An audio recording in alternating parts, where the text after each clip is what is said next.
Hello everyone. आजचा विषय असा आहे की शाळा ही सरकारी असो किंवा प्रायव्हेट, सगळ्यांच्या समोर एकच आव्हान आहे, ते म्हणजे मुलांना शिस्त लावणं. मुलं अभ्यासात तर हुशार होत चालले आहेत, परंतु ते शिस्त, संस्कार याबाबतीत ते मागे पडत आहेत. त्यामुळे धावत्या युगामध्ये त्यांना ज्या ज्या आव्हानात्मक परिस्थितीला तोंड द्यावं लागतं, त्यामध्ये त्यांना टिकून राहण्यासाठी खूप संघर्ष करावा लागतो. आता काही शिक्षकांची अशी बऱ्याच जणांची आहे तक्रार की मुलं अभ्यास करत आहेत, परंतु खूप मागे लागावं लागतं. पहिली गोष्ट ऐकत नाही, ते शांत बसत नाहीत, चांगल्या गोष्टी करायला त्यांना जास्त आवडत नाहीत. तर या पाठीमागं शाळेतर्फे काय केलं पाहिजे? तर पहिली गोष्ट ही की भलेही शिक्षक सगळ्यांना समान पातळीवर शिकवत असतील, परंतु प्रत्येकाची ग्रहण करण्याची क्षमता ही समान नसते. समान शिकवून देखील काहीच मुले चांगल्या मार्काने पास होतात, तर काही मुले कमी मार्काने पडतात. तर असं का होतं? तर आपण एकच पॅटर्न सगळ्यांच्यावर नाही लागू करू शकत.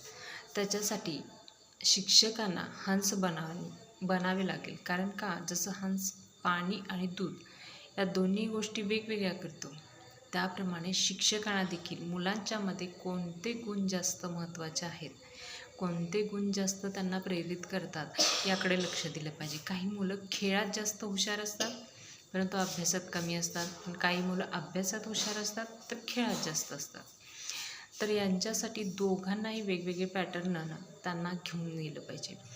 तर काय, तर आपण त्या बाबतीत एक सॅम्पल बघू की ज्या मुलांना खेळात जास्त रुची आहे पण अभ्यासात जास्त रुची नाही, तर त्यांच्यासाठी एक टास्क ठेवला जावा की तुम्ही एवढा एवढा अभ्यास पूर्ण केला तर पुढच्या आठवड्यामध्ये तुमच्यासोबत एक खेळासाठी, म्हणजे शिक्षकांनी एक नवीन खेळ त्यांच्यासोबत अगदी मैदानावर जाऊन 2 तास फुल्ल खेळणे.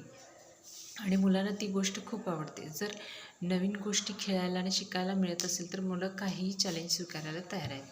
आणि हेच याउलट ज्यांना अभ्यास करायला जास्त आवडतं पण खेळामध्ये जास्त रुची नाही, त्यांना ते त्यांचं अभ्यासाचं तर कंप्लीट करत आहेत, पण फक्त खेळामध्ये पार्टिसिपेट केलं तरीही त्यांना छोटंसं गिफ्ट द्या, जेणेकरून त्यांनी दोन्हीही गोष्टींचा बॅलन्स करतील. आणि त्यांच्यासाठी एक वेगळा टास्क ठेवा की त्यांनी जे जे शाळेमध्ये क्लास झालेले आहेत, ज्या ज्या विषयावरती क्लास झालेले आहेत, त्या विषयाचं एक एक टॉपिक द्या आणि त्याचं विश्लेषण करायला त्यांना आठवड्यातून 1 दिवस हा फक्त त्यांच्यासाठी ठेवा. आणि त्यांना स्वतःना किती समजलं आहे हे जेव्हा ते बोलतील तेव्हा त्यांना जास्त लक्षात येईल. आणि हाच टास्क सगळ्यांच्यासाठी आहे. मग जी मुलं खेळामध्ये जास्त हुशार आहेत त्यांना फक्त यामध्ये पार्टिसिपेट केलं तरी त्यांना छोटंसं गिफ्ट द्या. असं करून तुम्ही दोन्ही मुलांना छानपैकी बॅलन्स करू शकतात. आणि आता दुसरी गोष्ट यात महत्त्वाची आहे की काही मुलं एनर्जेटिक असतात की म्हणजे एका जागेवर नीट बसतच नाहीत.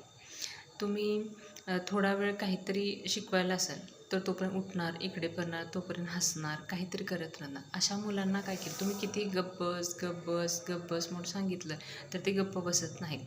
तर अशा मुलांच्याकडून फिजिकल जास्त श्रम करून घ्यावं लागतं, तेव्हा कुठं ते एका जागी शांत बसतात. मग तुम्हाला छोट्या छोट्या गोष्टी काहीतरी हव्या असतील, फाईल आणा, पाणी आणा, चावी आणा, एखाद्याला निरोप द्या, या गोष्टी त्या मुलांना करायला लावायच्या, जेणेकरून त्यांचं शारीरिक श्रम होईल आणि मग हळूहळू ते आपल्याला शांत होत येतील.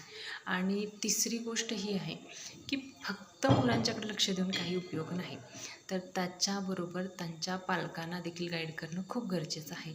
कारण पालक देखील आपल्या मुलांच्यावर कसा व्यवहार करतात हे देखील बघणं गरजेचं आहे. कारण खरंच सांगू का, मुलं जास्तीत जास्त त्यांना देखील आवडतं की स्वतः काहीतरी चांगल्या गोष्टी शिकाव्या, स्वतः चांगल्या गोष्टी कराव्या, हे त्यांना आवडतं. मुलांना तुम्ही 1 पाऊल पुढं टाकलं की ते 10 पावलं पुढं टाकतात, परंतु 75% काम करणं हे त्यांच्या आईवडिलांच्यावर लागतं. कारण जास्तीत जास्त मुलांच्यापेक्षा त्यांच्या आईवडिलांची स्वप्नच खूप वेगवेगळी असतात आणि मुलांच्या क्षमतेपेक्षा ते स्वतःच्या स्वप्नाप्रमाणे त्यांना चालवण्याचा प्रयत्न करत असतात.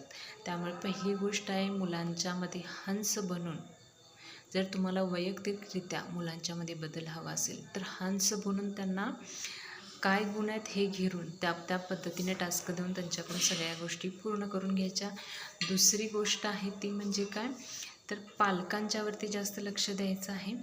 आणि त्यामध्ये तिसरी गोष्ट अशी आहे की एनर्जेटिक मुलांच्यासाठी थोडंसं श्रम करून घ्यायचं आहे. असं जर करत तुम्ही जाल तर हळूहळू थोडे दिवसानं बघाल की प्रत्येक मुलांच्यामध्ये काही ना काहीतरी तुम्हाला बदल दिसेल. तर कसं वाटतं तुम्हाला या गोष्टी नक्कीच मला कमेंट करून सांगा. तोपर्यंत नमस्कार.